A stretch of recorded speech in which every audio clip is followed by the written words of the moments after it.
Okay, welcome everybody to our semi-annual and New Year's Pitchfest featuring 16 amazing Adventures by the Book authors who are all available to talk to you and your book clubs and your library groups about your books. They're excited to meet with you, to talk about their newest work, and get your handy cheat sheet out because you can make notes and pick which ones, I hope as many as possible, that you'll schedule book club visits, pick up their books to read, recommend to your reading friends and your library friends. As people are joining us, I'm just going to announce a couple of upcoming events we have. If you're not on our email list, adventuresbythebook.com, go to our website and sign up because we have so many events going on. It is a crazy busy spring. So much fun going on.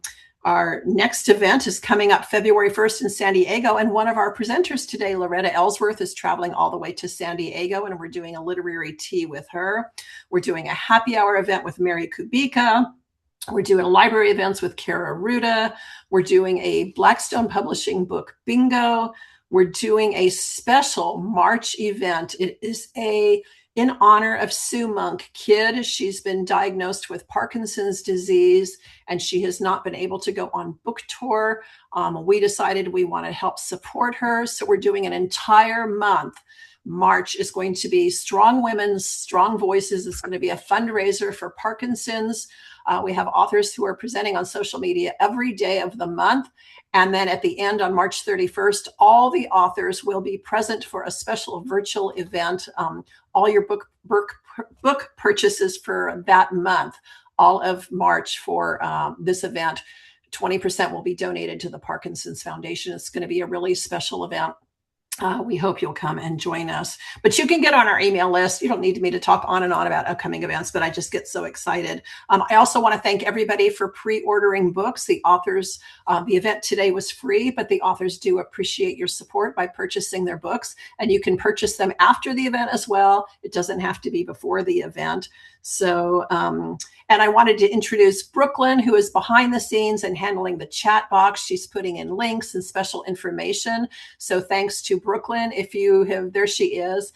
And if you have been scheduling book club visits or author visits, then you've probably emailed with her. So it's nice to put a face to a name. You'll want to stay to the very end of this presentation because we're doing an amazing book giveaway. I think we have like 13 books to give away. You do have to be present to win because we want you to stay to the very end and not miss any of our special authors. And also you want to stay to the end because we have an exciting and very special announcement that is exclusive to you guys. You'll be the first to hear it. So you want to stay on board. Grab your cheat sheet. We're going to get started. And I'm going to start off by telling you that we're already out of order. So go to your cheat sheet and go to the last entry for Amanda Geard.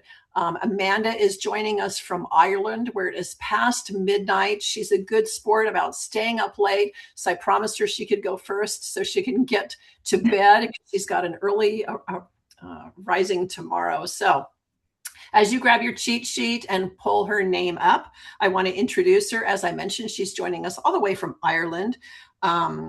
So Amanda is the best-selling author of The Midnight House and The Moon Gate, which have been translated into 10 languages. She was born in Tasmania.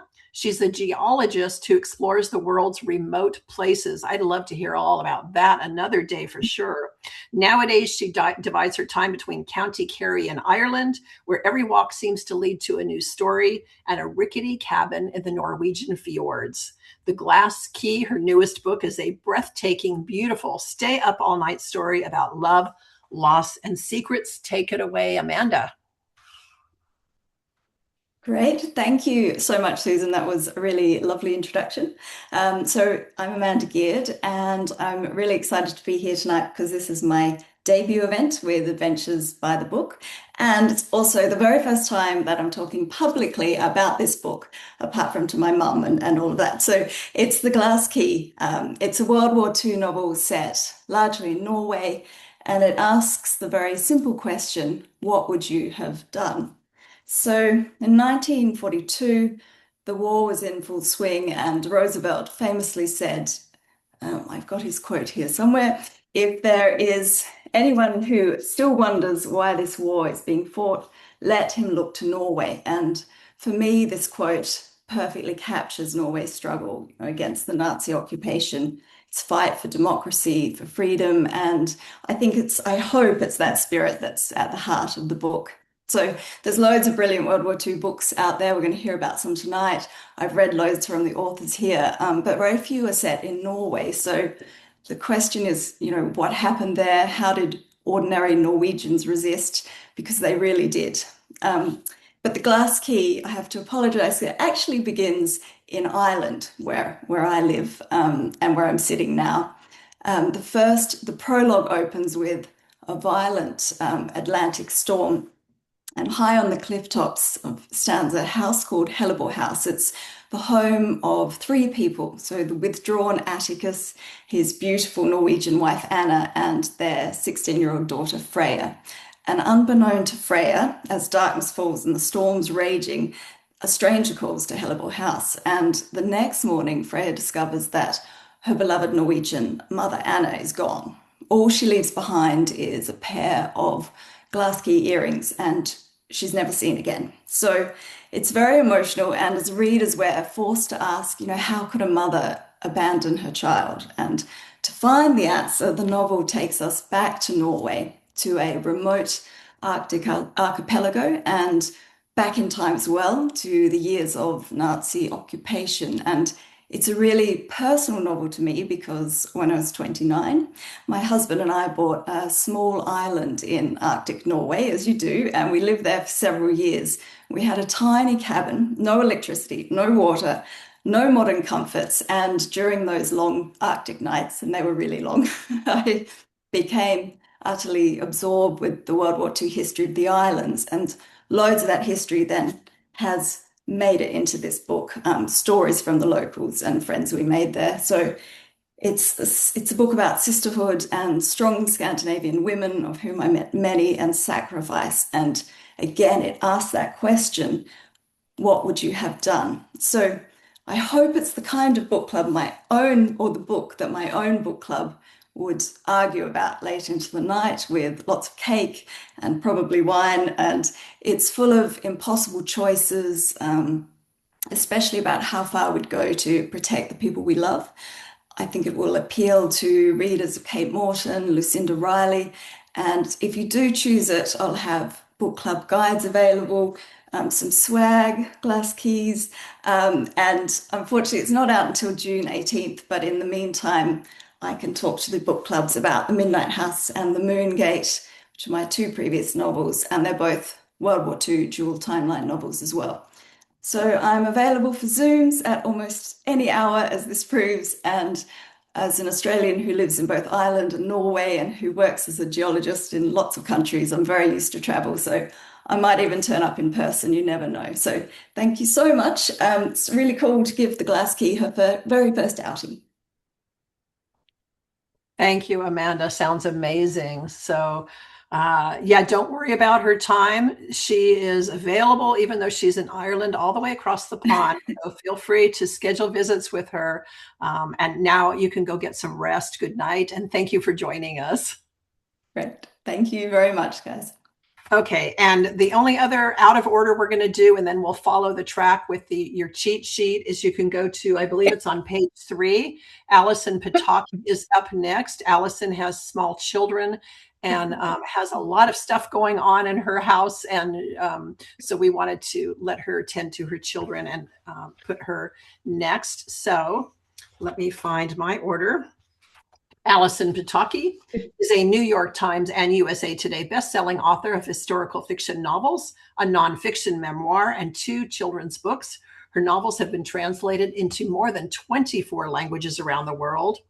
In her new novel, It Girl, Evelyn Talbot rises from a poor shop girl to America's first self-made celebrity, becoming the iconic Gibson girl navigating fame, love, and the demands of a world captivated by her beauty and talent.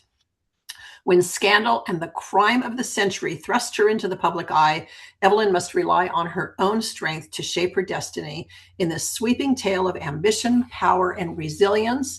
And I met Allison for the first time in San Diego a week or 2 ago, and it was a pleasure, and I can't wait to hear you introduce yourself to the group. Allison.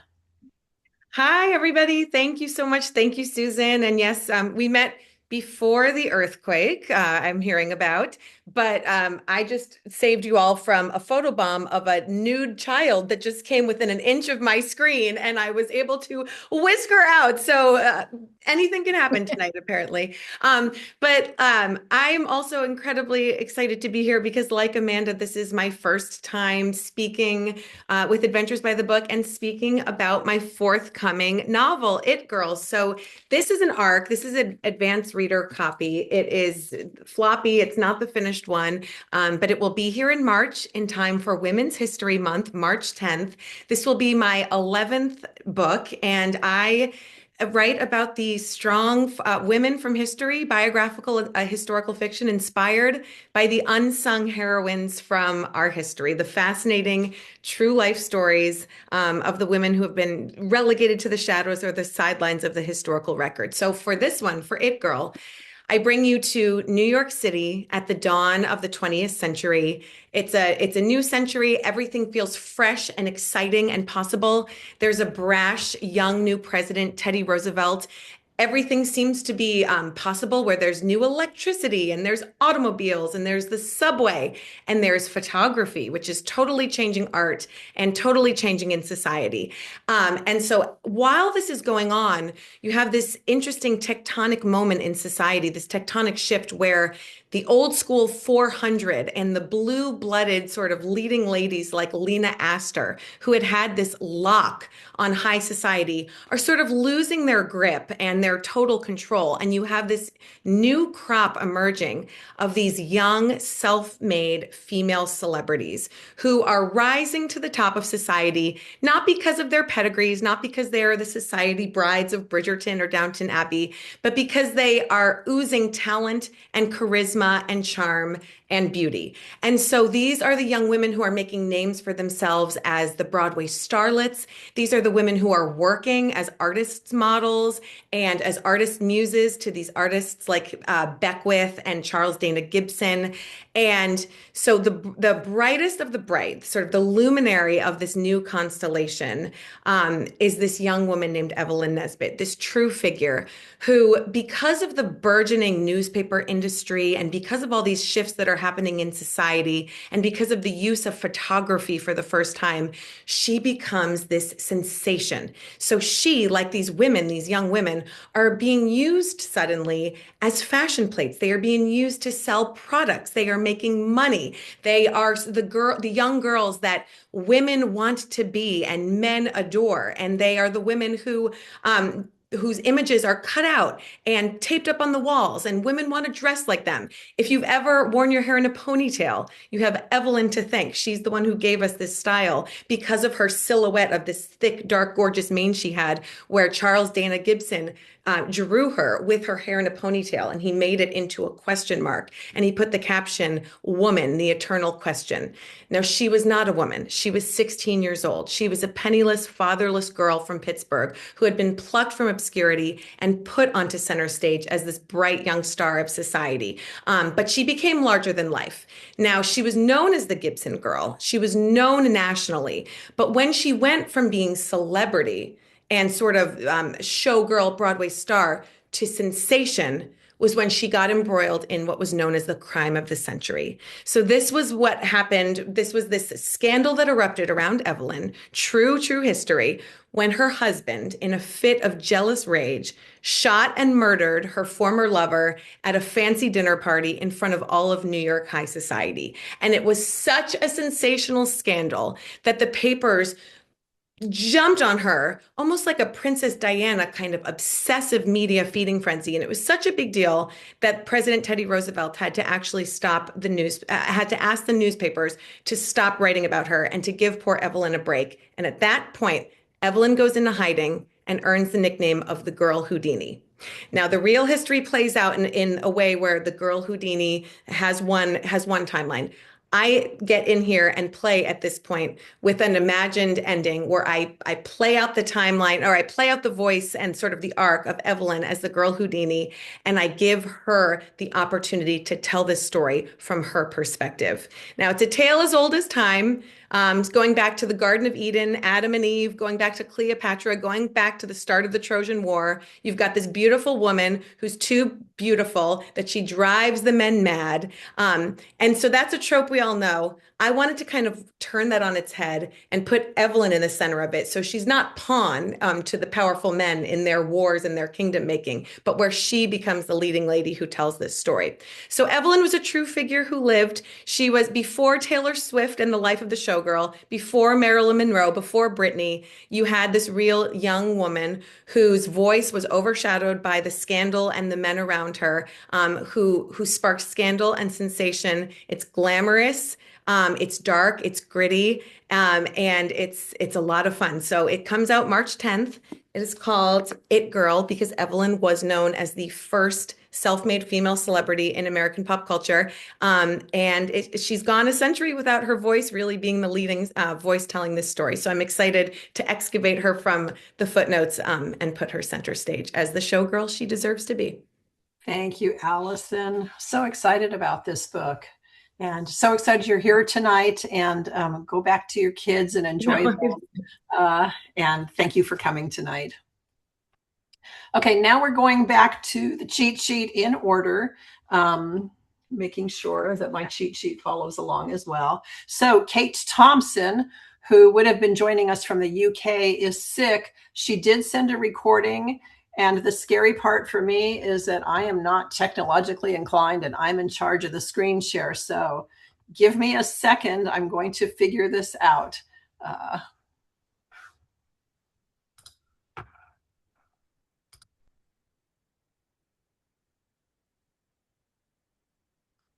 Okay.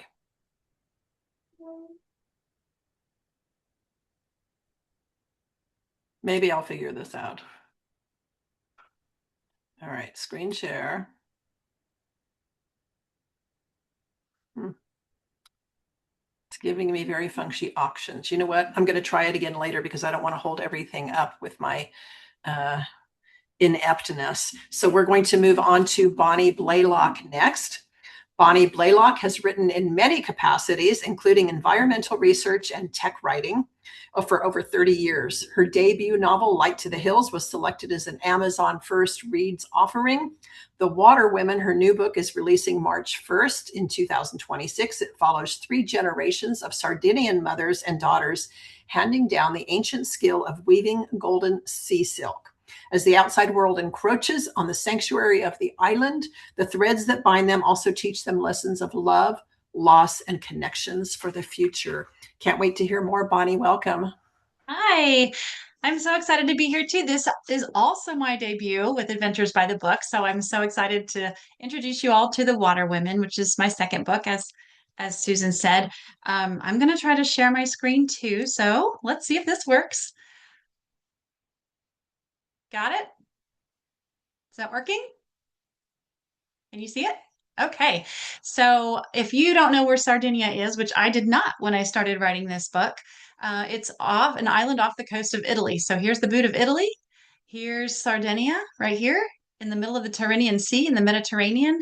And then the place that I'm writing about is actually an island off the island. So it's over here in Sant'Antioco. So it's this tiny little quaint Mediterranean village that's very different from mainland Italy. It's sort of stuck in the past, and it still is today, but it's gorgeously beautiful. It's got this beautiful turquoise water and sea caves and these pristine beaches. And there's also a lot of mystery on the island because up on the top, on inland, there are ruins from the Bronze Age called from the Nuraji people that people still today don't even really know what they are and who lived there and what they were for. So there's some mystery involved there of what's on the island and who these people were. And they've got wild ponies that run free up there. So the story that I'm writing about actually focuses on these weird little mollusks in the sea. They're about 4 foot tall, and they produce this keratin thread. And the water women, they actually live in Sardinia to this day. And they harvest these threads, and it goes back to centuries to King Herod in the Bible. And they produce it and they dye it and they process it through this big process. And then they weave this thread from it. And it's so light, you can hold it in your hand and it feels like a spider web. It's so light. And you hold it up to the light and it's golden. So they used to use it for temple cloths and the robes of kings. So it's just this really unique textile, and they passed it down from mother to daughter for generations. So the story focuses on these three generations of women: Allegra in 1910, Zanetta, her daughter, in 1942, and then Zanetta's daughter, Mira, in 1951. So you've got three different timelines. Progress is coming through. War hits the island twice with World War One and a little bit of World War Two, which kind of threatens the line. Is it gonna die out? Is the craft gonna go on? So there's some of that question.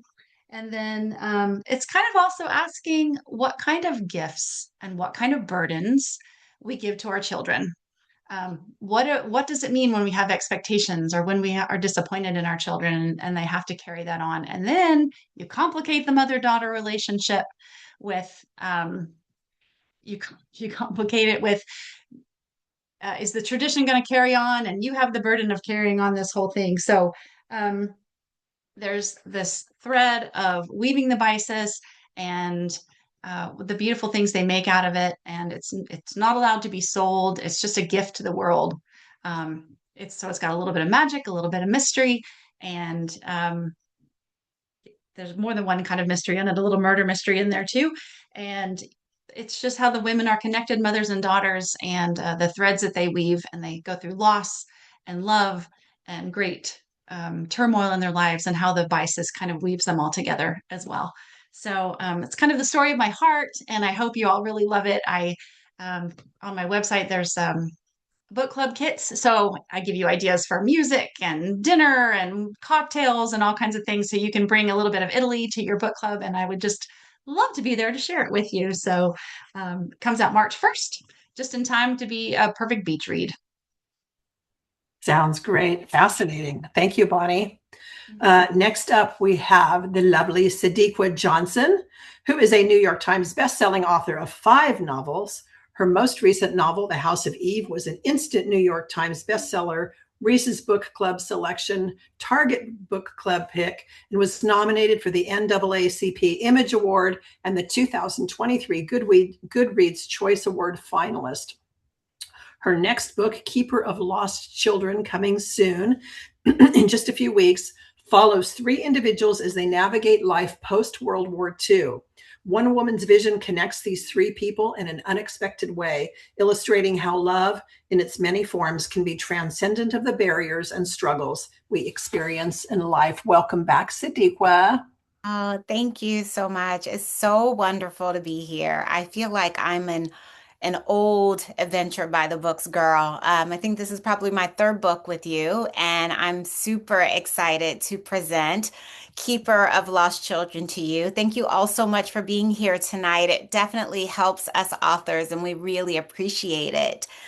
So, there's this tingling sensation I get in my solar plexus when I stumble upon a trailblazing woman, someone whose role in our historical narrative has been marginalized, forgotten, or untold.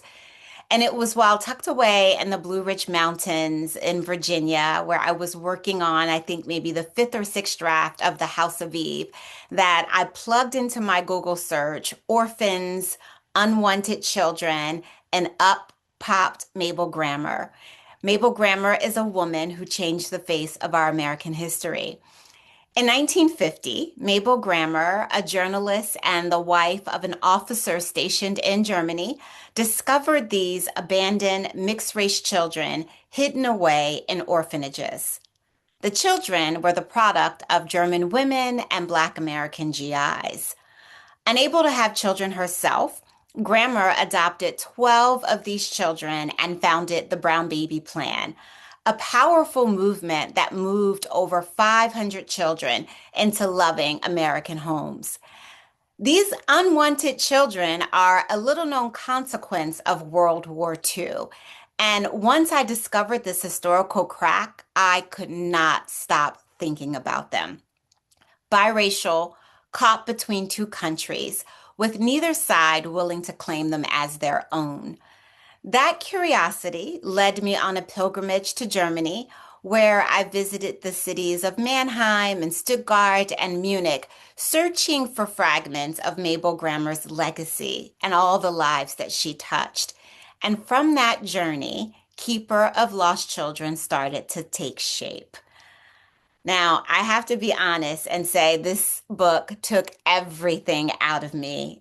It was my first time juggling three points of views, and each one of those voices demanded that I tell their whole truth.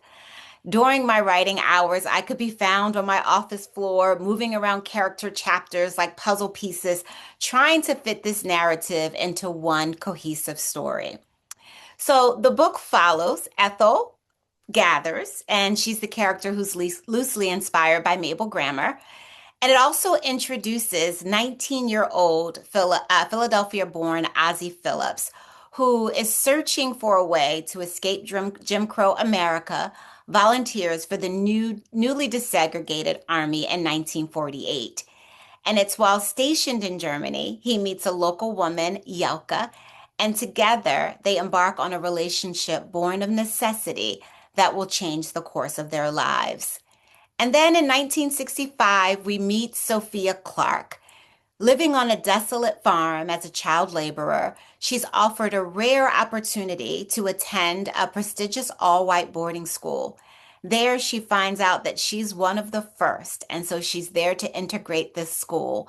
But she also uncovers secrets that propels her on a journey of a lifetime. This story toggles between three timelines and three compelling voices.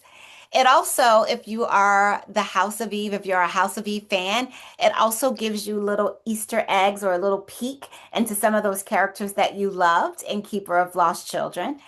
And I think you'll be pleasantly surprised in the way these characters come over. And my hope is that this book will open your heart to one woman's unshakable strength, a young man's longing to right his past, and one teenager's determination to uncover the truth. Keeper of Lost Children will be out on February 10th.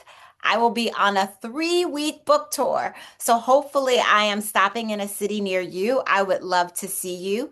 I will also be doing book club meetings in March and April and May. And so I hope you'll find it in your heart to get this book and talk to your friends about it. And thank you so much for helping me amplify these voices and keeping our stories safe and accessible and alive. Thank you. Thank you, Sadiqa. And I was privileged to be able to read an advanced copy of it. And it's fantastic, like all of her books. Highly recommend. Go see her on book tour, get the book. Always a pleasure to see you. And I'm keeping fingers crossed that a West Coast tour will be forthcoming someday. Fingers crossed. All right. Next up is Amy Runyon, who writes to celebrate history's unsung heroines. She has been honored as a Historical Novel Society Editor's Choice Selection, as a 3-time finalist for the Colorado Book Awards, and as a nominee for the Rocky Mountain Fiction Writer of the Year. Wow. In her latest novel, Missed Connections, Sabrina Sorensen leaves her family's critiques behind to pursue her dream career, only to stumble upon a magical opportunity to revisit her past relationships. Spanning 15 years and multiple countries, this journey lets her discover whether her choices in love were mistakes or exactly what she was meant to learn. Tell us more, Amy. Well, thank you so much for having me here. This is probably the second or third time I've done a pitch fest, and I've done a couple of events in San Diego with you, and they're always a blast. So always great to be here. So, as you can tell from my bio, my home is generally historical fiction that you see over my shoulder here. But my last 3 books have been contemporary, and Missed Connections is really, I pitched it as The Bear Meets the Midnight Library. We are dealing with the gritty underworld of of the fine dining restaurant, which is cutthroat and really, kind of mercenary of an industry, along with the introspection of the Midnight Library. And I think one of the things, because it's been out on NetGalley for a little bit, comes out May 26th. And a lot of readers recognize that it's an opportunity to use this book as a mirror and to think about what you would do differently in your own life. And there are, I'm bringing in my historical fiction chops to research the world of Michelin star restaurants. I haven't the material wealth to be able to dine frequently in Michelin star restaurants. I am not a chef by trade. I am an avid, home cook. And I love experimenting in the kitchen, and so that helps a tremendous amount. But I do not have a lot of experience in a professional kitchen. And so, taking the chops that I developed for research in historical fiction, it's just a different sort of research. Instead of going to the archives like I did for Mademoiselle Eiffel and digging in the Eiffel family archives, I watched a lot of YouTube while eating Twizzlers on Mother's Day, because life is about balance, to learn about the inner workings of these restaurants, and reading a lot of biographies and things like that of famous chefs to learn about how their brain works. But it's a story of a woman who has had a big, she spent the last 15 years of her career aspiring to be a Michelin star inspector, which is kind of like a pinnacle of, a success in the food reviewer industry, and she knows she has to do it the right way. And so for the past 15 years, she has worked herself up the ladder of, in the food and hospitality industry. She starts as a dishwasher, works herself all the way up to general manager of a restaurant, like a 3-star restaurant in Paris that has recently been stripped of a star because their main chef has retired. It's tradition they do that. And they want to re-earn their third star. And she doesn't in the timeline she's given, and is dismissed from her job along with the head chef.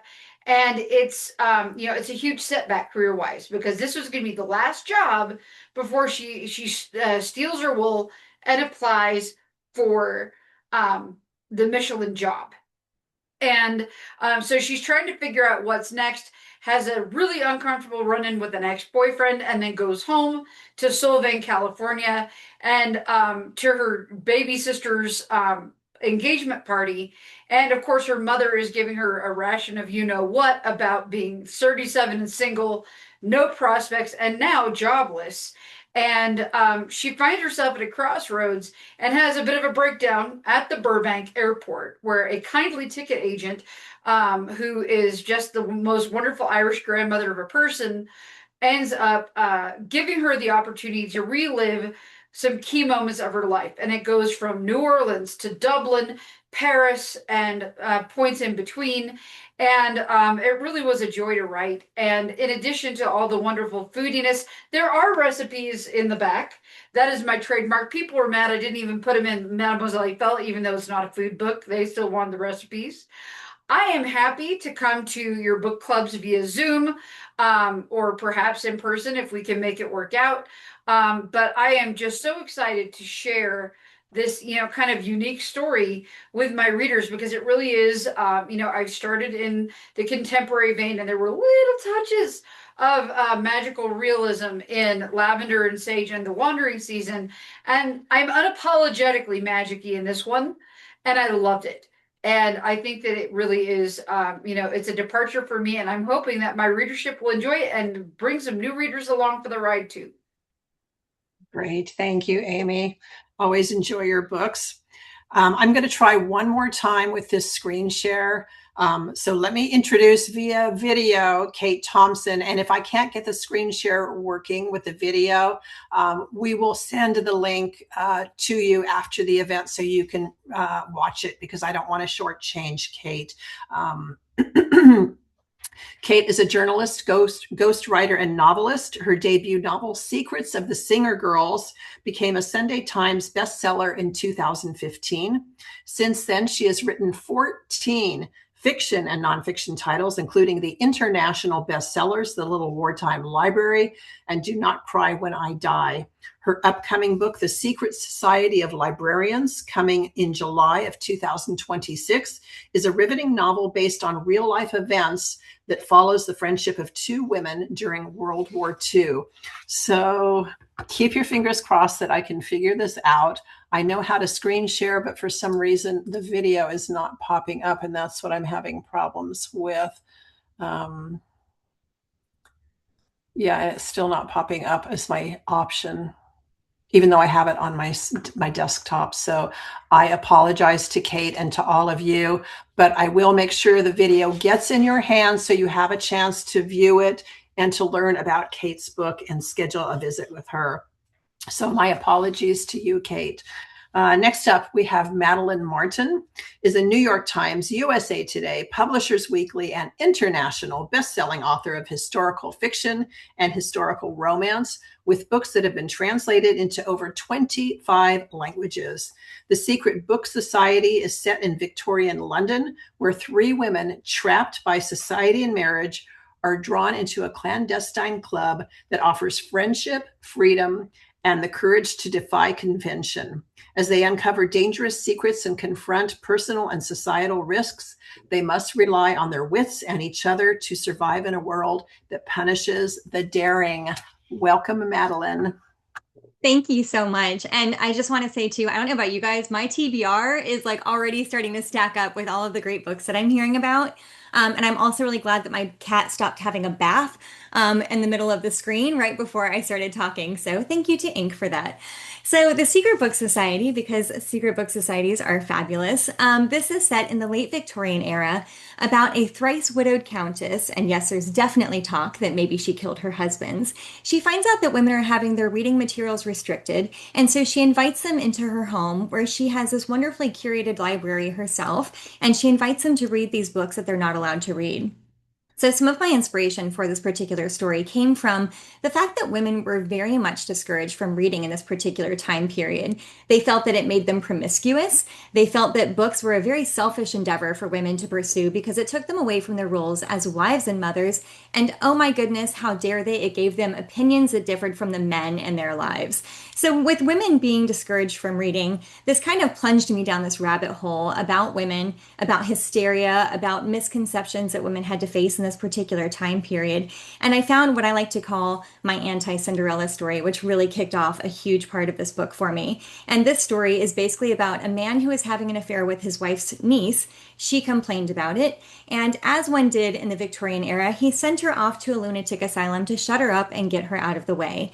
As she's in the carriage, she sees a boy on the street and she throws some money at him and she says, "Tell my friends I'm being taken to this lunatic asylum." And he said, "Well, how will they know that I'm telling the truth? How will they know that it's you?"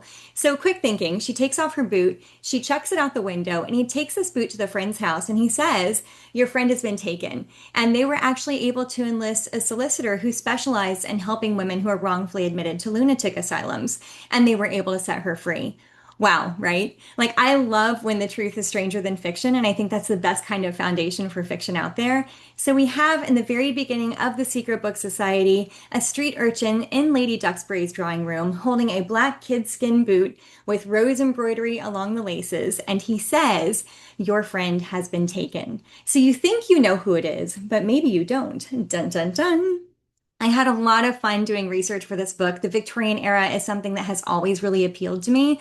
I love florography, which is the language of flowers, and I incorporate that through the book. So if you want to go on a literary scavenger hunt, you can actually look up why I have every flower and plant that is mentioned, because they are all done with purpose. If you don't, you can just enjoy the book as it is. But I also was inspired by hat pin fighting, which hat pin fighting, I've had so many people say, "Did you make that up?" I did not. Again, the best kind of things really are founded in truth. So women would have these big elaborate hats with these hat pins that they would put on with these decorative handles. They could be up to a foot long and they were sharp, and in a pinch they could become, a ready-made rapier.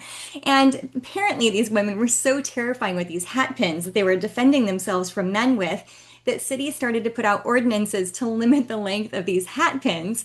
But women really embraced it, and they got together and they would show one another how best they could utilize these hat pins and really keep these ne'er-do-wellers away. And it's kind of, if you think about it, an early form of what would be a self-defense class. And with this book, women building up other women is such a huge part of the story. It's women thinking that the other women around them have these perfect lives and then realizing maybe they're not so perfect, and helping one another, building one another up, and really forming this beautiful community that is empowering women not only through literature, but also through one another. And so I cordially invite you to the Secret Book Society. Thank you. We want to join for sure. And I know Barbara said her book club was reading it or is going to be reading it. So make sure to schedule a book club visit with Madeline, Barbara, and all of you. Just a reminder for those of you who joined late, all of our authors presenting today are Adventures by the Book members. They're available, excited to meet with your book club, your library group, your reading group to discuss their books, the books they're talking about today, or you can pick one of their other books. It doesn't matter. And I know there's some comments in the chat box that maybe some of our authors might want to answer as well along the way. So, but we don't have time to get to all of those. But thank you all for commenting and interacting. We love that. Next up is Audrey Steidel, is the author of The Fallen, a globe-trotting romantic thriller full of mystery and paranormal intrigue, which won the International Impact Award for Best Fantasy and Mystery Thriller for 2024, has been shortlisted for the prestigious Hawthorne Prize for 2025. In The Fallen, Rowan is drawn into a web of secrets, romance, and paranormal forces when she meets the enigmatic Christian, uncovering dark family mysteries and a supernatural threat. Welcome, Audrey. Audrey, you're muted.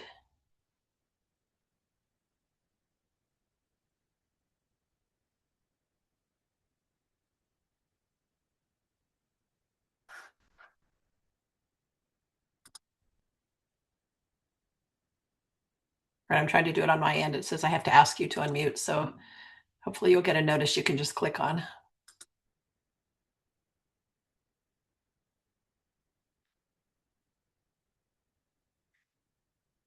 I think she's going to get technical support. It's not letting me unmute her on my end either, so my apologies. Good time to break and check your notes. Make sure your cheat sheet is all caught up. Making a list of your reads. All right, Audrey, let's try it one more time.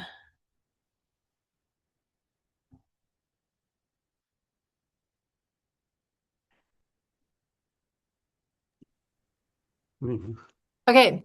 There we Can you go. hear me? Yes.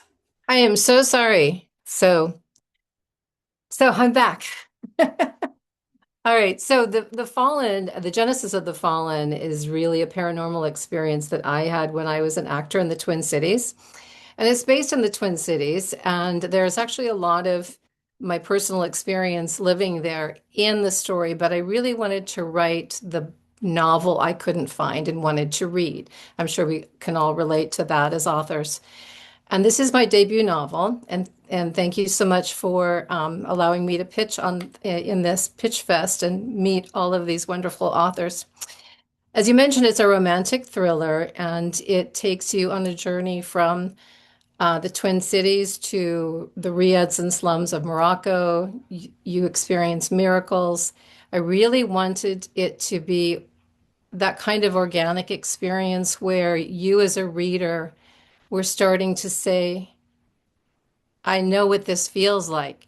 I'm there. I was a former television producer and I wrote some small scripts for TV. So as I'm writing this, and I wrote it when COVID was hitting us, and I thought, what if we never get to experience the Amalfi Coast? What if we never get to experience London? So I wanted to incorporate all of these things into my book and really take my reader there. And everyone who has read my book, they say the same thing over and over again. They say it needs to be a movie. And I'm like, that's how I wrote it. So it starts off in 1989 when a February storm is hitting the Twin Cities, and Rowan is running along the mansions along Summit Avenue. And then she faints and she finds herself waking up to a gorgeous young man who's rescued her, and he seems fairly familiar. Um, and they had actually met once before. So, what develops as a romance between the two of them leads Rowan to discover that there are secrets in Christian's attic. She learns that his estranged father is a celebrated author and that his mother died under mysterious circumstances. Also, nothing's really prepared Rowan for the mysterious Ash. And Ash has a kind of an enigmatic presence, and he's got a mutual connection to Christian, and it's very mysterious, to a pediatric clinic.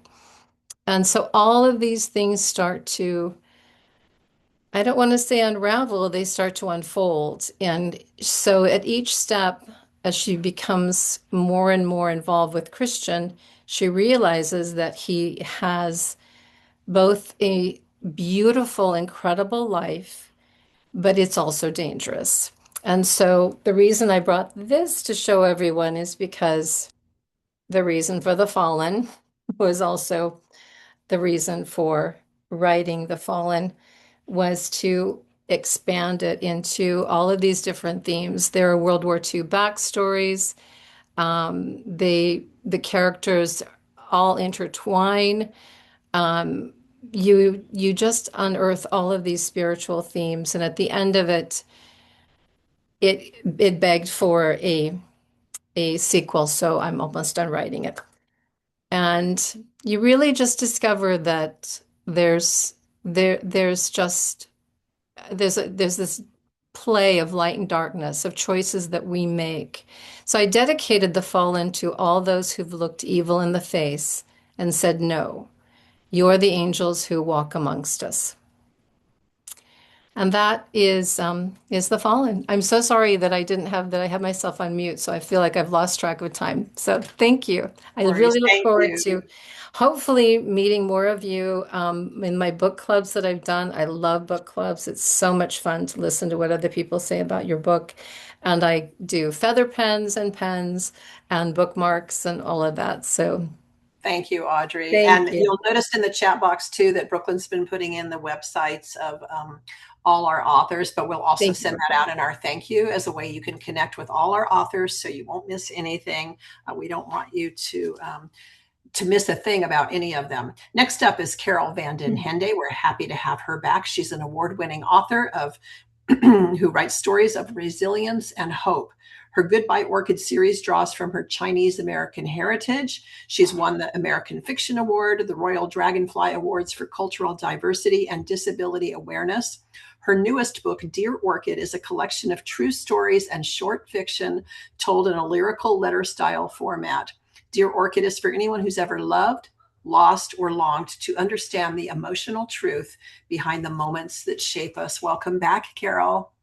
Thank you so much for that warm welcome, Susan. I love Adventures by the Book because what is better than bringing together writers and book lovers? And it is really special to be here. For me to be able to introduce Dear Orchid, I'm going to just for a moment introduce you to the Goodbye Orchid trilogy, which is inspired by wounded veterans. And if you think about the way that veterans give back to our society, they start from the top of their game, but when they're wounded, they fall so far. And this series asks the question, what happens when life changes in an instant? In it, a successful entrepreneur finds that a disabling accident makes him think that he's the exact wrong person for the woman that he loves. And I'm so proud that the finale of that trilogy was in Woman's World as one of 7 books you won't be able to put down, and that the series has won awards for disability awareness. But I bring that up because the Dear Orchid, which came out on November 11th on Veterans Day, is actually in this epistolary or letter format, and it writes letters to people, places, and moments in time. In fact, the opening letter is to Sergeant Brian Anderson, whom you see here. He's a Purple Heart decorated veteran who lost both his legs and his left hand to an improvised explosive device, or IED. And yet he is one of the happiest people I know. And so the opening letter writes to him in the same format as Mary Louise Parker wrote her memoir, which was in epistolary format, telling him what it meant to me, to be able to meet him in person. And this set of stories is not only about wounded veterans. If you like historical fiction, there are moments of real history here. For instance, there are stories written in this epistolary format that take place in November of 1989. That's the month that the Berlin Wall came down. And these are true real-life stories. The story Dear Berliner tells the moment when my husband and I crossed over from West Berlin through Checkpoint Charlie to East Berlin and met a young girl who had just earned her freedom for the first time 11 days earlier. And so you'll have to read Dear Orchid to hear what happens. Other moments of history include 1949 China, when the Communist Party took over, and my grandparents had to flee. They were separated from their infant daughter by the ocean between Taiwan and China for 3 decades. And to find out what happened in their reunion, you'll have to read Dear Orchid. But there's also contemporary fiction or contemporary stories in here. There's a story in Dear Orchid called Dear Mr. Blue Sweater, in which it asks the question, if you were to meet a gentleman on a train late at night on a Saturday, and he was carrying a book that you wanted to read, would you speak to him? That was the question that faced me 28 years ago, when the night that I met my husband. And so you'll have to read Dear Mr. Blue Sweater to find out what happens. And I'm so proud that this series of stories has really touched readers. And so here a reviewer is saying that these stories, they're beautiful stories, brave truths with heart in every line, have really touched her to the point where it made her have hope for humanity. And that is such high, high praise. I think that you'll find a little of something to love in here, no matter what kind of reader you are. And I really find that this book, my 4th book, lives up to my mission in life to inspire hope and empathy for people and planet.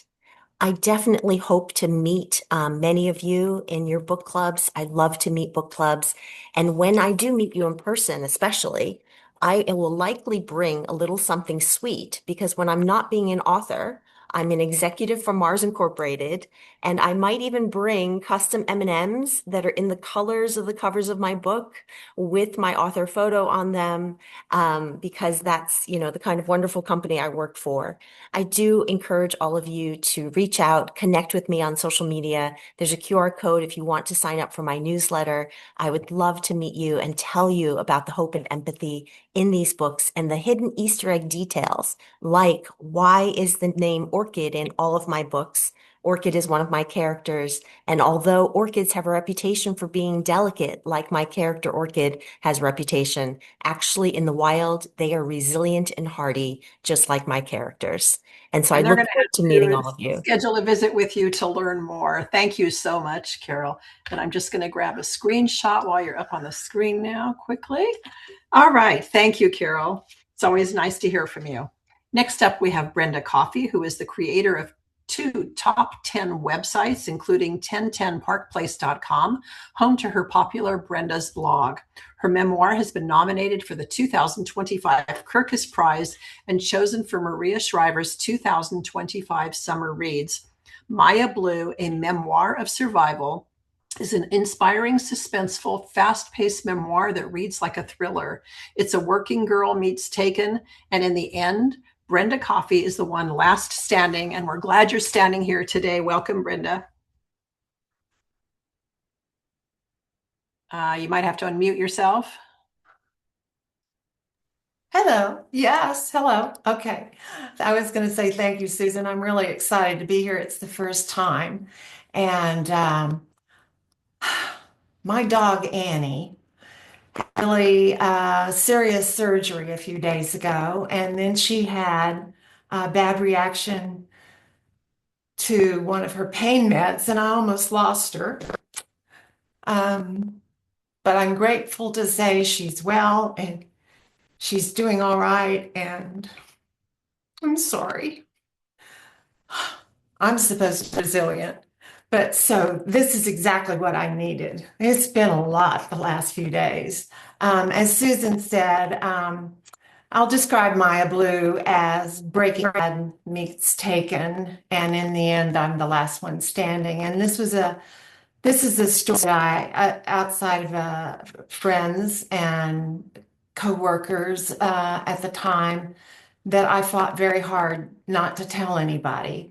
And so I am surprised that I'm telling it. It's a story of love and cocaine, big tobacco, abduction, mine. And I know how lucky I am to be here. When I was 21, I married a much older man, and I decided that I wanted to be the only woman that he couldn't live without. And so, whether it was dangerous, adventurous, sexual, or illegal, I did pretty much whatever he wanted me to do. I was not a pushover. Might sound like I was, but I lost the power of my voice. And that is the most powerful tool we have. And his name was Philip, and life with Philip was really good. He was the founder of two high-profile, groundbreaking companies. He invented the first personal computer and the microprocessor. And everything was great until he began making real cocaine in our home and became addicted, until the big six tobacco companies started opening our lives. We're creating the first smokeless cigarette. And I coined the terms vape and vaping back in the day. We were in such danger that we wound up with a sniper. Richard Quiroga is his name. He's still alive, on the San Antonio SWAT squad as our bodyguard. And I'm here to tell you that's not a way to live. After Philip died, and you can read that in the book, I decided that I really needed to get away and find out who is Brenda and what does she want. And so I took a trip to Central America, and I wound to go see Tikal, among other things, the Mayan ruin. And I wound up on the wrong road, and the Guatemalan army took me at gunpoint and marched me into the jungle. Their plan was to gang rape me and kill me. But I left one of them in a world of hurt. He will never forget me. And I managed to escape. I took the title Maya Blue off of a color that I saw on an unexcavated Mayan ruin where they held me in the jungle. It is known as the strongest, most resilient pigment ever created. And I've used it as a metaphor, not just for my strength, but for yours as well, because we're all surviving something. And if you haven't so far, you will be. And so I look at Maya Blue and that color and what it means, certainly what it means to me, as our universal capacity to survive the unspeakable. And you'll only do that if you never surrender your voice. Susan mentioned some of the accolades that have been the way of Maya Blue, and it's been really exciting. And I'm currently in discussions with Hollywood about turning it into a Netflix series. So crazy for a story that I never thought that I would share with anybody. And then COVID came along, and I decided, what else am I going to do? So I hope you will tell all of your friends in your book club, read Maya Blue, and schedule a Zoom call with me. If you go on my website, brenda-coffee.com, it has discussion questions, and it has a recipe for a Maya Blue cocktail and a Maya Blue mocktail, and they're really yummy. So I hope to meet some of you, and this has been fun. Thank you, Brenda. The story is crazy. I mean, you have to read it to believe it. It's unbelievable, and we're glad you're here to tell the story. Next up, we have Lisa Montanaro. She is part no-nonsense Italian, American, New Yorker, and part sunny Californian. Her debut novel won first first place for LGBTQ fiction in the International Firebird Book Awards, received an honorable mention in general fiction from the Los Angeles Times Book Festival, and finalist in the LGBTQ fiction in the National Indie Excellence Awards. Everything We Thought Was True is the story of a family trying to reconcile their past, understand the secret at the heart of the family's rupture, and embrace the future. Brimming with love and loss, heartache and hope, the family drama weaves a tapestry of identity, healing, and forgiveness. Welcome, Lisa. Thank you so much. Hello, everyone. And I'm so excited for this event. Thank you to Susan and Brooklyn and the entire Adventures by the Book team. And I also love being in such great company with authors I admire. And every time I participate in an Adventures by the Book event, my TBR list gets longer and longer, as I'm sure all of yours are. So thank you for all being here, book lovers and readers and authors. So Everything We Thought Was True is my debut novel, and it is having its 1-year book birthday on January 27th, which is next week. I cannot believe it. Time has flown by in the last year. And at its core, my book deals with a family secret. In fact, it deals with a family secret over multiple decades. The psychologist Carl Jung once said that secrets are psychic poison. And when I speak to book clubs or readers of any type, I noticed that people tend to come to me now after they read Everything They Thought Was True, and they tell me their family secrets. And I think that is such a privileged place to be the keeper of secrets. This particular secret is one that weaves itself through the Italian-American Antinori family. And so a lot of readers have said that it sort of reminds them of the TV show This Is Us, which I take as a huge compliment because it's one of my favorite TV shows, but with an Italian-American flair. And it is a dual timeline novel. The past story takes place in New York from the late 1960s to the 1990s. And the contemporary story takes place over 4 months in Los Angeles in 2015. The Antinori family, there are 3 distinct characters because the book toggles back and forth between their different perspectives. And in the past story, we have Teresa. And Teresa Antinori is a woman that is afraid of the truth coming out. This secret that the family is holding is something she does not want society to find out about. Her husband, Frank, is afraid to be himself, and their daughter, Lena Antinori, carries the weight of this secret into adulthood. So we hear from Lena in 2015. She's sort of the ripple effects of this secret over the next generation, but we hear from her parents in the past. So picture it is the late 1960s. It is a traditional Italian Catholic family, and the patriarch of this family, Frank Antinori, is a closeted gay man. And so this family holds on to the fact that Frank is in hiding for decades. And what you get to experience as the reader is you get to be in all 3 of their heads, and you get to figure out when they reveal the secret to each other and how they hide it from themselves and how they hide it from society. I love meeting with book clubs virtually and in person. I'm in Northern California, but I also travel to Southern California often. And of course, we have Zoom. So if you want to meet with me virtually, it's one of my favorite things to do.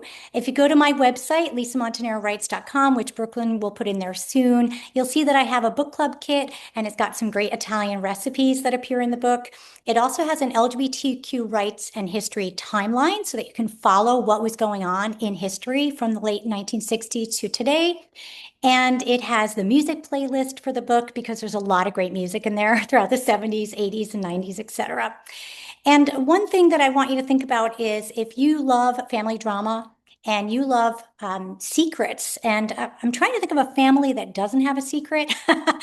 So think of any family with a secret, whether the secret is that the parent is gay, or it could be that the parent is struggling with mental health issues or addiction or alcoholism. And when we have these secrets, it creates internalized shame. So we now have this adult, Lena Antinori, in the present day, and she is still in hiding, even though she is an employment discrimination lawyer in Los Angeles. So she is a very dualistic, she's a character with a lot of duality, which many of us have inside of us. So I hope you check out Everything We Thought Was True and help me spread the word and get this novel into the hands of lots of readers, and help me join the whole family secrets, keeper of secrets, and share them with me when you read it. Thank you so much. Thank you, Lisa. And who doesn't love a good family secret? Next up, we are pleased to welcome back the lovely Kate Quinn, who is a New York Times and International and USA Today best-selling author of historical fiction up until now, when she's got a new genre, which I'm so excited about. She has written 4 novels in the Empress of Rome saga and 2 books in the Italian Renaissance before turning to the 20th century with the Alice Network, The Huntress, The Rose Code, and The Diamond Eye, and The Briar Club. All have been translated into multiple languages. In the Astral Library, coming next month in a couple of weeks, Alex walks and discovers a hidden library where books become portals to new lives, offering an escape from her harsh reality and a chance to step into her favorite stories. Alex and the librarian must navigate worlds from Jane Austen to Gatsby to protect themselves and the library's magic. And I'm reading it now and I can't put it down. I can't wait to hear you talk about it. Welcome back, Kate. Well, thank you so much for having me back. It's not my first pitch fest, but I'm so glad to be back again. And yeah, I'm in full on, panic mode right now because it's like I have this book coming out in less than a month, and like it's that tidal wave coming over you of all the things to do before a release happens. And I'm in no way confident that I will do all of them, but I'm here. Thank you for listening to me yatter. It is a little bit of a departure for me, as mentioned. This is my very first novel that is not straight historical fiction. It's a little bit more in the way of a little bit of magical realism, a little bit of the fantastical. And it is predicated around the whole one single question, which is, have you ever wanted to live inside a book? And for us bookworms, we've all wanted that. The answer is yes. So I took that and I spun it into a book, and it's the idea that the Astral Library is a place, a liminal space that can open off of any library in the world, whether it's the most grand castle library with mural ceilings and marble statues, or the most roach-infested, underfunded branch that is still struggling along and managing to serve its patrons. The Astral Library can open from any library from there to there. And it gives the lost and the desperate among the bookworm community a chance to escape into new lives inside their favorite books. This is what happens to one very lost and very desperate bookworm named Alex, who has been struggling along in her home in modern day Boston ever since aging out of the foster care system. She has nothing going for her until this door opens. And then, of course, before she can actually take off to a new life inside her favorite novel, trouble comes, because trouble always does. You'll have to figure out what that is, but there are book dragons, and there are adventures inside of novels, everything from Sherlock Holmes to The Great Gatsby to The Three Musketeers to Jane Austen, of course. I would not leave you without a trip to Jane Austen. And this is really my love letter. I like to think of it to libraries, librarians, and book lovers everywhere, especially in a day and age where libraries and books can be under more attack than ever before. And this is, I hope, a book that people will love and that they will enjoy and that they will embrace. I'm very thrilled to talk to your book club about it if you happen to choose it for a novel to read together. So please look me up at Adventures by the Book. And I would say, too, I'm also going on tour. So please make sure to look up my events page on my website. I'm going to drop that into the comment right here. But if you would like to, at least I hope I just did. But if you would like to see if I'm coming to a city near you, please come out and see me on the road. So that is the book that's coming. I'm trying to keep an eye on time and hoping I'm keeping relatively trim. But come see me, Book Dragons. I would love to chat with you on the road or with your book club. Wonderful. Thank you, Kate. And anyone who has a chance to meet Kate and hear her present in person is amazing, but she's fabulous with book clubs. I encourage you to do that and soon, because she books up, let me tell you. Thanks, Kate. Next up, we have Loretta Ellsworth, a former teacher and award-winning author of 4 young adult novels, a picture book called Tangle Knot, and the historical novels Stars Over Clear Lake and The French Winemaker's Daughter. In her new book, The Jilted Countess, based on a true story, Hungarian emigre Rosa turns to a Midwestern newspaper to find a new husband, sparking an overwhelming response from World War II veterans. The moving novel follows Rosa as she navigates love, loss, and the challenges of building a new life in post-war America. And as I mentioned at the beginning of the show, she'll be in San Diego on February 1st. We're doing a literary tea. It's not too late to get tickets. Just go to our website and join us there. Welcome, Loretta. Thank you so much. Thank you, Susan and Brooklyn, for having me again. All these books sound wonderful. I'm coming to you from Minnesota, where on Friday the high is going to be -9. So I can't wait to get to San Diego. And here, people read a lot because of the cold, My latest book is The Jilted Countess. And as Madeline said, truth is sometimes stranger than fiction. And that's true in this case as well. In 1946, this is based on a true story, a Hungarian countess whose family lost everything during the war. She fell in love in Europe with a soldier from Minnesota. He proposed and she accepted, and for 2 years, while she awaited getting her paperwork and visa to come over, they wrote back and forth planning their wedding. But when she finally arrived here in March of 1948, he told her he just married someone else. And she was devastated, of course. She did not want to go back to Hungary because it was under communist control. And they were keeping track of people who fraternized with Americans. So she was determined to stay here. She went to see a newspaper man at the Minneapolis Star newspaper. His name was Cedric Adams. She told him her story, and he decided to put in write about her in his newspaper using a fake name and asking if any returning soldiers would help her out by marrying her. So she was basically the first bachelorette. The problem was she only had 2 weeks left before she would be deported. So in 2 weeks, amazingly, she received 1,789 offers of marriage. So she read through all the letters and went on a few dates and picked up a husband and settled in a small town and was never heard from again.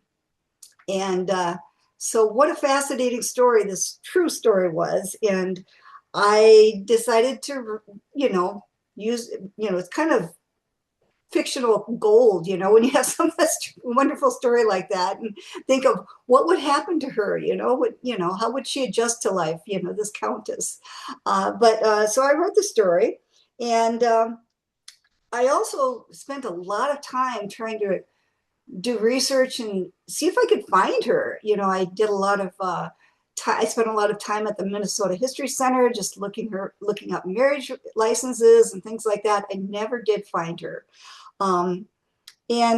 Someone said that a book is not an isolated being; it's a relationship, and I think that's true.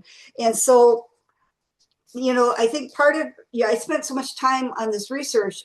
It's been 10 years since I first read that article about her, and so I never did find her. But I did put in my book, in the author's note, I was able to put the picture of the real countess there, and I'm hoping that someone will see it and say, "Oh, this is my mother or my grandmother," and we'll maybe be able to find who this real person is. And so, but it's a fascinating story on its own, and I hope I did her justice. And I would love to meet either virtually or in person with book clubs too. So thank you.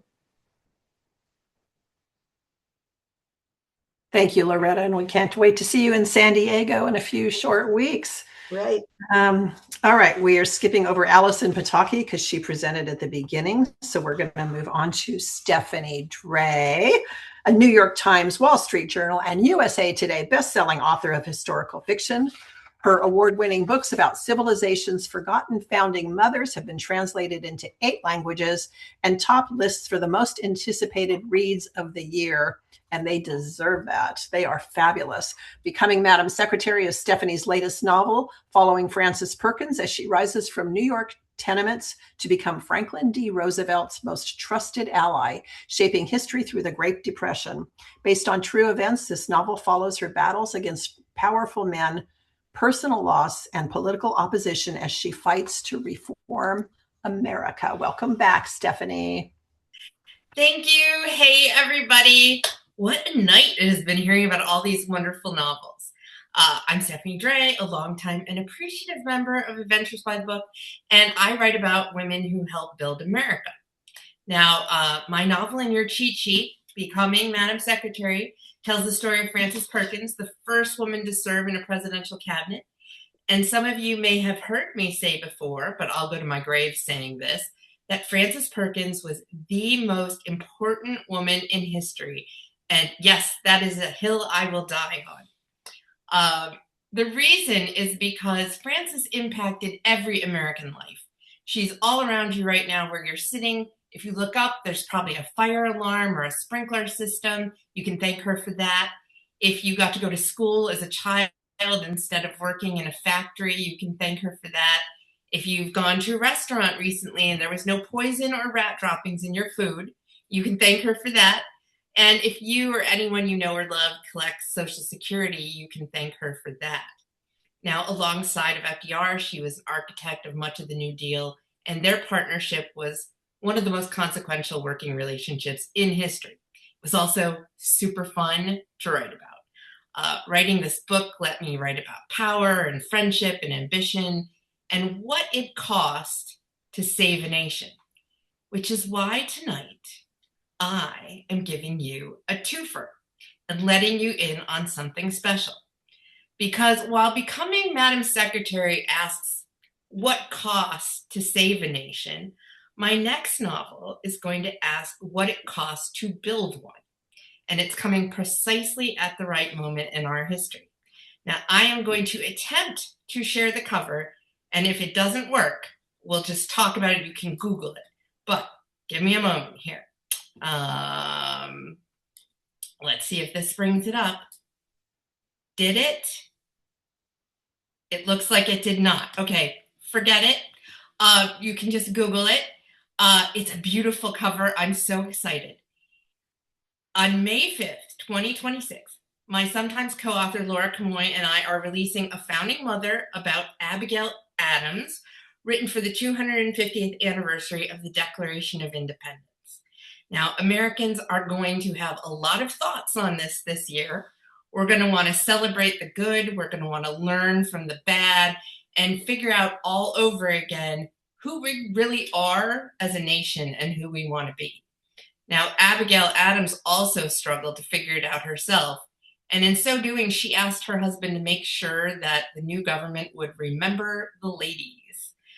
Well, our book does remember Abigail, her grit, her courage, and the model that she leaves for us as wives, daughters, and mothers. And this is not, a marble statue of Abigail.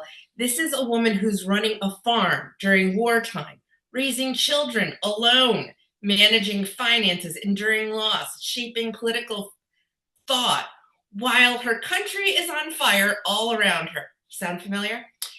And through it all, she wasn't just standing behind her husband, John Adams. She was standing next to him and sometimes ahead of him. Now, because the book releases in early May and Independence Day is in early July, I wanted to tell you about this tonight because June 2026 is the ideal month for book clubs to read and discuss it. And that's when I'm going to be visiting book clubs, both virtually and in person, and I'm going to be on tour. And because of the holiday, my schedule is already filling up with alarming speed. So I want you to have a chance to book it now and to follow my tour schedule. I would love to meet you in person. I have book club guides, lots of fun goodies for clubs. And if your club is planning your Independence Day read now, I would love a founding mother to be part of that conversation. So if Becoming Madam Secretary shows how America lived up to its promise, a founding mother shows what America aspired to be. And I hope you'll book a visit with me so we can talk about them both. Book her now and book her early because I'm telling you, she does a killer book club presentation and she's always in demand, but especially this year with the 250th anniversary coming up. And I have to say, when I was back in first grade and had my first ever access to a school library, my library had a set of First Ladies biographies, and I poured through every one of them. And the first one was Abigail Adams. So this holds a special place in my heart as well. Always a pleasure, Stephanie. Thank you. Next up is Christina McMorris, a New York Times, Wall Street Journal, USA Today best-selling author of 2 novellas and 8 historical novels, the recipient of more than 20 national literary awards. She previously hosted weekly TV shows for Warner Brothers and an ABC affiliate, beginning at the age of 9 with an Emmy Award-winning program. Her most recent novel, The Girls of Good Fortune, follows Celia as she pieces together her abduction and attempts to escape from the Shanghai tunnels before she is sent into forced labor, containing a tale of resilience and hope, family and identity, and most of all, discovering the power we all carry within. The Girls of Good Fortune is a must read, and I agree with that. I loved that book. Welcome back, Christina. Hi, thank you so much for having me. It's so fun to see names I recognize that are in the webinar chat, and then also other authors here that people that I've admired for a long time that I don't know yet, and then also very close friends. So thanks as always, Susan, for bringing the community together. Let's see here. So The Girls of Good Fortune is, like you said, my 8th novel. It feels a lot longer than that. It feels like there should be, if we count by drafts, maybe this is like my 200th book. I think Stephanie and I both understand that. Girls of Good Fortune begins in 1888 when a woman awakens in an underground cell, drugged and disguised. She has no idea how and why she got there. She only knows that she's in the so-called, as you mentioned, Shanghai tunnels. And as her memories start floating back to her, and she starts piecing together the path that led to her abduction, she also knows then at that point that she's left behind a child in peril. So it's going to take all of her creative and adaptive skills to not only survive, but hopefully make it back to those she loves in times. That is the gist of the story. A couple things that I'll mention that I'm most excited about with this story is that Celia, like myself, is unique in the way that she is half white and half Asian, like myself, the daughter of an immigrant. Mine is from Kyoto, hers is from China. But in her case, she is passing as white during an extremely anti-Chinese time. So it brings up a lot of questions of identity and family and the true meaning of culture and heritage. And then as far as some other fun things that I'll mention, my limited time here about the book is as far as the Shanghai tunnels. For those not familiar with them, I learned about them on a TV show, and I'd like to say it was something intellectual, like from the History Channel, Discovery Channel. No, it was a ghost hunting show where authors get all our best ideas. And that's how I learned about it, even though I'm local to Portland for a good portion of my life. And so I don't know how I missed them. I've since met other Portlanders who also said they were shocked to find out they existed. So it's nice that I don't feel alone. And I'll just say that there was a gridded tunnel system under downtown Portland from Northwest Portland all the way to the waterfront and the stories that are told about them are fascinating. And I don't want to give away too much and also don't want to take up a lot more time. But I will say that this story also includes some incredible events in history, some atrocities that I feel like everyone should know about that happened and were very much brushed under the rug, including a court case that the documents were actually put away in a safe for over 100 years, separate from the rest of the archives in Oregon, and not discovered until 1995 when the safe was donated to a county museum, and only at that point did they come to light. So they were kept separate from everything else, so it was very clear that people wanted this to be forgotten. And that is so much a reason of why I do what I do. Just like especially other authors who are passionate about history, is that we really don't want those stories to be forgotten. So hopefully people will read that and learn about it and want to share it with others, like in book clubs, and also want to look it up more and learn themselves. The thing about the book clubs for this book in particular, I have a book club guide on my website That is for the Girls of Good Fortune. Among many of my other books, there's a book club page, actually. And this one, of course, because Asians, we love our food. And I know book clubs do too. So there you go. We have that major thing in common because I've learned over the years that lots of book clubs are typically really just food and wine clubs with books. So I figured, you know what, just, you can't beat them, join them. So there's lots of great recipes that are in the book, a lot of Asian themes, and then there's activities and all kinds of other fun stuff. So I hope you'll check that out. And of course, always happy to Zoom. I Zoom with so many book clubs that I'm so fortunate to have met through Adventures by the Book. So I think that's probably my time, and then I'll circle back at the end here because as Susan and I chatted about, there's something else I'm going to share. Thank you, Christina. Always a pleasure. Yes, don't go too far. And I noticed in the chat box, Terry said her book club is reading it tomorrow. And so if you don't already have a book club scheduled with her, plan a future date where you can talk about the book with the author, with your book club and anyone else who wants to, because it's really fascinating how she does her research and writes the stories. And she's an incredible writer. So thank you, Christina. Our last person of the night actually is also sick, Elise Hart-Kitness. So I'm just going to read a little bit about her so you can be introduced to her, and we'll send you a link to her website in our thank you e-blast, so you'll be able to check her out and learn more about her. She is a national TV sports reporter turned best-selling author of the Kate Green series, which has been optioned by a major network for TV development.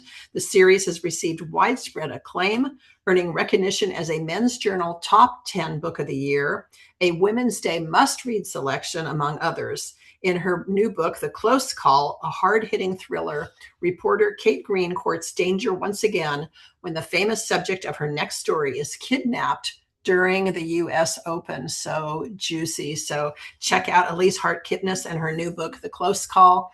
And again, we'll send you more information about that after the event. So we have come to the conclusion of our presentations. Stay tuned because we're going to do the book giveaway. But before that, I'm going to bring back Christina for a special announcement. And I want to thank you all again for attending tonight. Make sure to fill out those cheat sheets, make your list of authors. Of course, invite back your favorites, but I hope you'll try some new authors that you haven't read before and give them a chance as well. You won't be disappointed, I assure you. Thank you all for those of you who pre-ordered books, purchased books. Again, you're still able to do that on our website, and we appreciate that. The authors appreciate that. Thank you to all our authors tonight. You've been fabulous as always. Thank you for being a part of our Adventures by the Book family, opening up yourselves, your lives, your books to readers everywhere, including book clubs and librarians. We're really appreciative of you all. And thank you to everyone in the audience for participating. So before we close out with our giveaways, Christina McMorris, what do you have to say? Well, we only got to announce this as just a little bit of a teaser here. Most recently at an event in person. This is our very first event that we will mention a little bit to that is remote. So people from across the country rather than all concentrated in San Diego with you and Coronado just a few weeks ago. And so I can tell you that Stephanie, Allison, Madeline, oh, look at that. It was like she came out of the curtain. That was so perfect. And Kate, oh no. And Kate, the five of us, for those who did not hear yet and did not catch on social media, the five of us actually just got together right before the earthquake, apparently, in San Diego just a few weeks ago. And we are plotting up something that we are unbelievably excited about. It is a project that we are collaborating on, and we are teaming up with Adventures by the Book. And trust me when I tell you that we are all dying to share everything. But for now, we'll just say that it is a collaborative project that is not a book. And it is something unique that we have not seen out there before, and we are really excited about it. And for people who especially love history, this is going to be the thing to do with us. So as Susan well knows, and she'll be a huge part of this, we will be announcing everything coming up, and just it'll be in the spring, so just a couple months to go with lots of prep. And if you follow for sure all the news and newsletters with Adventures by the Book, plus all of our social medias, our newsletters, most of us just send out a couple a year, that kind of thing. Follow us and you will be the first ones to know, with lots of giveaways as well. Oh my gosh. I mean, I know what it is. And every time she announces a teaser, I'm like, I can't wait. It's going to be so amazing. So thank you, Christina, and to the team.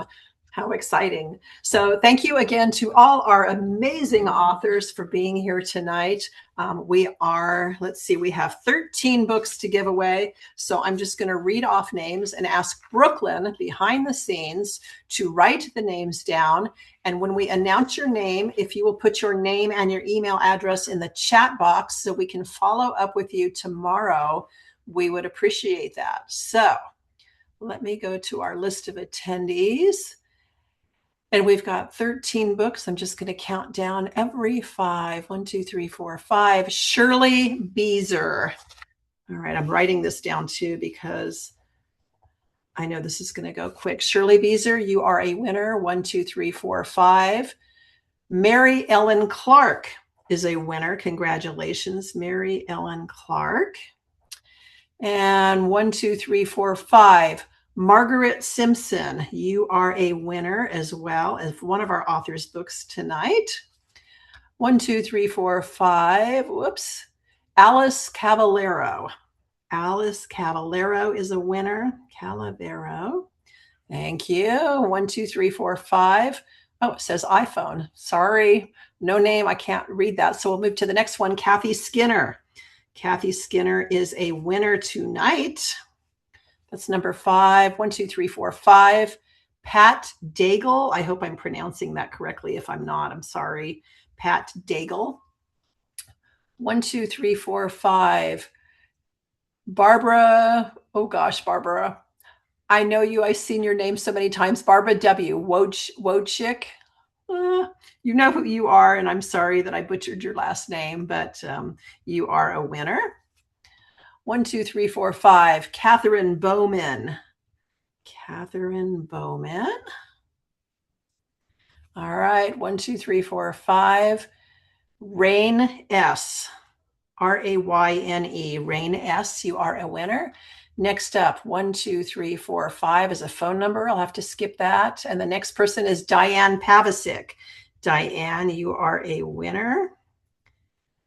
And 1, 2, 3, 4, 5. Patricia Horwath. Patricia Horwath. Okay. And we have 2 more winners. 1, 2, 3, 4, 5. Susan Banton. Congratulations, Susan.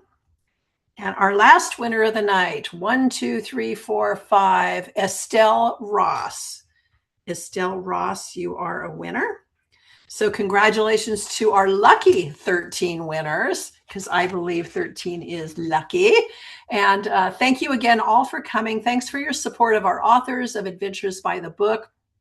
Make sure, please, to invite these authors to your book clubs, to pick up their reads, to recommend them to your friends, to your local libraries, your local library reading groups. Stay tuned for our thank you email, which sends links to all our authors so you can get more information about them. You can follow them on social media, visit their websites, follow us at Adventures by the Book on Instagram and Facebook. And so you can hear what we have new coming up by way of all of our authors and exciting news that they all have to share. So thank you again for coming, and Happy New Year. See you next time.